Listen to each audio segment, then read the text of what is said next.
ఎట్టకేలకు మన బహుజనుల తరపున పోరాడడానికి, మన పిల్లల హక్కులను కాపాడడానికి, మన రాజ్యాంగాన్ని కాపాడడానికి మన బిడ్డలు ఇప్పటిదాకా దొరల పార్టీలను నమ్మి మన సమాజానికి ఏమో చేస్తామనుకొని పోయినటువంటి మన బిడ్డలు అనేక మంది వాళ్ళ బహుజన్ సమాజ్ పార్టీలో మళ్ళీ జాయిన్ అవుతున్నారు. బహుజన్ సమాజ్ పార్టీ నుండి పార్లమెంటుకు వెళ్ళడానికి ఇవాళ దొరల పార్టీలను కాదని, వాళ్ళు ఇస్తామని చెప్పినటువంటి పదవులను కాదని డాక్టర్ మంద జగన్నాథం గారు బహుజన్ సమాజ్ పార్టీలోకి రావడం జరిగింది. ఎందుకు అలా జరిగిందంటే, ఇప్పటిదాకా 75 సంవత్సరాల నుండి ఈ పార్టీలను, కాంగ్రెస్ పార్టీని కావచ్చు, టీడీపీ పార్టీని కావచ్చు, లేదంటే బీఆర్ఎస్ని కావచ్చు, అనేక ఈ అగ్రకులాల పార్టీలను నమ్ముకొని నా ప్రజలకు ఏమో చేస్తామనుకొని ఆ పార్టీలలో ఉంటే చివరికి పదవులే తప్ప పవర్ లేదు. అక్కడ పదవులే తప్ప పార్టీలలో పవర్ లేదు. ప్రజలకు మనం సేవ చేసే అవకాశం లేకుండా పోయింది. అంతేకాదు, ఈరోజు భారత రాజ్యాంగాన్ని మారుస్తామని చెప్తున్నారు. ఈ భారత రాజ్యాంగాన్ని వాళ్ళ తాత ముత్తాతలు ఇచ్చినవి కాదు, వాళ్ళ కొడుకులు మనల్ని బానిసలుగా చేసింది. గడ్డ మీద బట్టలు లేకుండా బతికేటట్టు చేసిండ్రు. కూలి చేసుకొని వాంఛంతురాని బతికేటట్టు చేసినటువంటి ఆ పార్టీలు చివరికి మన రాజ్యాంగాన్ని మార్చమంటున్నారు. అదేవిధంగా ప్రజాస్వామిక వాదులందరూ భారతదేశంలో ఇవాళ ఏకమవుతున్నారు. ప్రజాస్వామ్యాన్ని కాపాడుకోవాల్సిన అవసరం ఉన్నది. ఈరోజు దీన్ని ప్రజలందరూ గుర్తించిండ్రు. ప్రజాస్వామిక వాదులందరూ ఏకమవుతున్నారు. కాబట్టి ప్రజాస్వామ్యాన్ని కాపాడడం కోసం బాబాసాహెబ్ అంబేద్కర్ గారు ఇచ్చిన రాజ్యాంగాన్ని కాపాడి, మన ప్రజల హక్కులను కాపాడి, వాళ్ళ భవిష్యత్తును బాగు చేయడం కోసం దొరల పార్టీలను కాదని ఈరోజు గౌరవనీయులు డాక్టర్ మంద జగన్నాథం గారు మన బహుజన్ సమాజ్ పార్టీ నుండి మన కోసం నిలబడడానికి సిద్ధపడి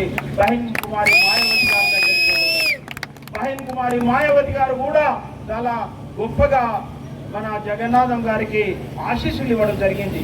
ఖచ్చితంగా గెలిచి రావాల్సిందే జగన్నాథం గారు మీరు.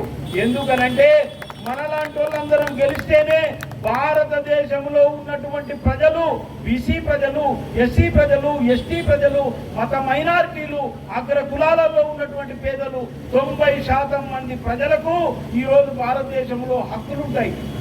భారతదేశంలో ఉన్న ఈ 90% మంది ప్రజలు కనీస హక్కులు కూడా దూరం చేయడానికి ఈ పార్టీలన్నీ ఏకమై పోరాటం చేస్తుంది. మిత్రులారా, ఈ విషయాన్ని బహించి మాయావతి గారు మీరు ఖచ్చితంగా నాగర్ కర్నూలు నుంచి గెలుస్తారు, గెలిచిరండి అని చెప్పి దీవించి పంపడం జరిగింది.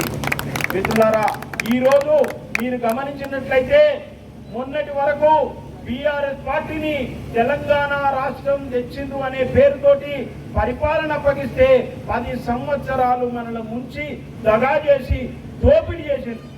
దోపిడీ చేసిన వాళ్ళని ఏమంటాం మనం? దొంగలు అంటారు. ఏమంటాం? దొంగలు. మరి దొంగలతోటి కలిసిన వాళ్ళనేమనాలి? దొంగల దగ్గర పోయిన వాళ్ళనేమనాలి? దీనికి కొత్త నిర్వచనాలు అక్కర్లేదు. మేము ప్రత్యేకంగా మిమ్మల్ని ఎవరినేమనేది లేదు. మీరు ప్రజల పక్షాన నిలబడతారా, మీరు దొంగల పక్షాన నిలబడతారా తేల్చుకోండి. మీరు ప్రజాస్వామ్యం పక్షాన నిలబడతారా, లేదంటే మీరు నియంతృత్వం వైపు నిలబడతారా తెలుసుకోవాలి. ఈ నియంతృత్వంతో భారతదేశంలో ప్రజలందరినీ అణిచివేసి బానిసలుగా చేసినటువంటి ఈ పార్టీలు 75 సంవత్సరాల నుంచి పరిపాలిస్తే ఇప్పటికీ ఈ దేశంలో పేదరికం ఎందుకున్నది? ఇప్పటికీ నా ప్రజలు డబుల్ బెడ్రూములు లేకుంటే పెన్షన్ల కొరకు ఎందుకు ఎదురు చూస్తున్నారు? మీరు ఇచ్చే పుచ్చం కొరకు ఎందుకు ఎదురు చూడాల్సి వస్తుంది? ప్రజలు 75 సంవత్సరాలుగా మీరు ఎన్నికలు వచ్చిన ప్రతిసారి దొంగ మాటలు చెప్పి గెలుస్తున్నారు. మీరందరూ దోపిడీ చేయడం కోసమే మాటలు చెప్తున్నారు తప్ప ఎన్నికలలో గెలిచినాక అన్నింటినీ పక్కకు పెట్టి మీరు ముఖం చాటేస్తున్నారు. ప్రజలందరూ అర్థం చేసుకున్నారు. ఈ రోజు మొన్నటి దాకా బీఆర్ఎస్ పార్టీ ఏమైతే చేసిందో అదే విధంగా కాంగ్రెస్ పార్టీ కూడా చేస్తుందనేది ప్రజలకు అర్థమైపోయింది రేవంత్ రెడ్డి గారు. ఇక మీరు కూడా త్వరలోనే దుకాణం కూడా మూసేస్తారట. మీరు మొత్తం క్లోజ్ అవుతుంది. భారతీయ జనతా పార్టీకి మీ ఎమ్మెల్యేలు మీ ఎంపీలు మద్దతు చేసి అక్కడ రాజ్యసభ సభ్యులను గెలిపిస్తున్నారు.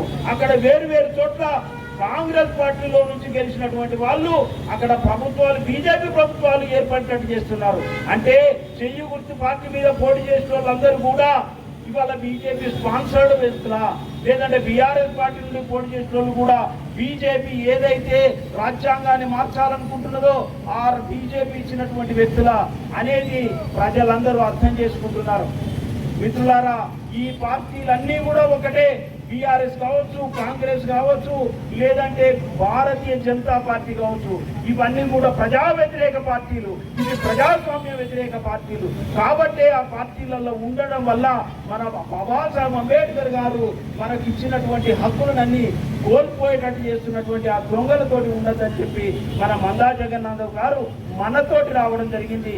మన పార్టీని మనం గెలిపించుకొని మన పిల్లల భవిష్యత్తు కాపాడడం కోసం మన పార్టీలో జాయిన్ కావడం జరిగింది. బహుజన్ సమాజ్ పార్టీ నుండి ఏనుగ గుర్తుని గెలిపిస్తే తప్ప రాజ్యాంగాన్ని కాపాడేటువంటి పార్టీలు ఏవీ కాదు.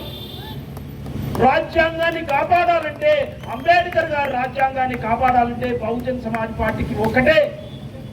ఆ బహుజన్ సమాజ్ పార్టీని గెలిపించడం ఒకటే మనకు శరణం. బహుజన్ సమాజ్ ఈ పార్టీలన్నీ కూడా రాజ్యాంగాన్ని తుంగలో తొక్కి ప్రజలను అనేక రకాలుగా బాధించినటువంటి పార్టీలు, ఇవన్నీ ప్రజలను పీడించినటువంటి పార్టీలు, ఇవన్నీ దోపిడీ చేసినటువంటి పార్టీలు. నిజంగా భారత రాజ్యాంగాన్ని అమలు చేసినట్టయితే ఇవాళ భారతదేశంలో ప్రజలు ఎంతో అభివృద్ధి చేసినోళ్ళు. ఇప్పుడు రాజ్యాంగాన్ని మార్చమంటున్న ప్రజలకు ఈ పార్టీలన్నీ మద్దతు పలుకుతున్నాయి. కాబట్టి ప్రజాస్వామ్యాన్ని కాపాడుకోవడం కోసం, మన పిల్లల భవిష్యత్తు కోసం వాళ్లకు ఒక కనీసం హక్కులు ఉండాలని అంటే మనం ఖచ్చితంగా బహుజన్ సమాజ్ పార్టీని మాత్రమే గెలిపించాలి.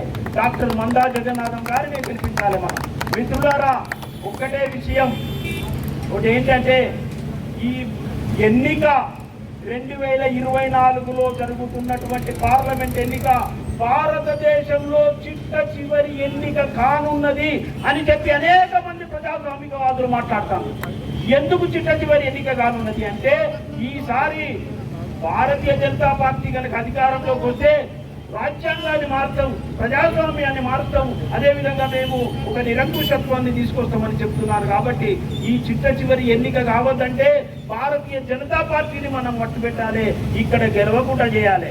అదేవిధంగా లోపాయికారిగా భారతీయ జనతా పార్టీ వెనకాల ఉన్నటువంటి ఈ కాంగ్రెస్ పార్టీ కావచ్చు, భారతీయ జనతా పార్టీ నడుస్తున్నటువంటి భారత రాష్ట్ర సమితి కావచ్చు, అంటే కేసీఆర్ పార్టీ కావచ్చు, లేదంటే రేవంత్ రెడ్డి మన సోనియమ్మ గారి పార్టీ కావచ్చు, ఇవన్నీ కూడా రాజ్యాంగాన్ని మార్చడానికి సహకరించే పార్టీలే. కాబట్టి మనము ఓటు హక్కు ఉండాలన్నా, లేదంటే మన ప్రజాస్వామ్యం మళ్ళీ మన కోసం ఉండాలన్నా, బతికి బట్టగట్టాలంటే ఆ పార్టీలన్నింటినీ ఓడించి మన పిల్లల భవిష్యత్తును కాపాడడం కోసం బహుజన్ సమాజ్ పార్టీ గెలిపించాలి.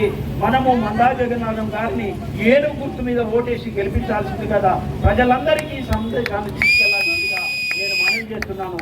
జై భీమ్, జై భారత్.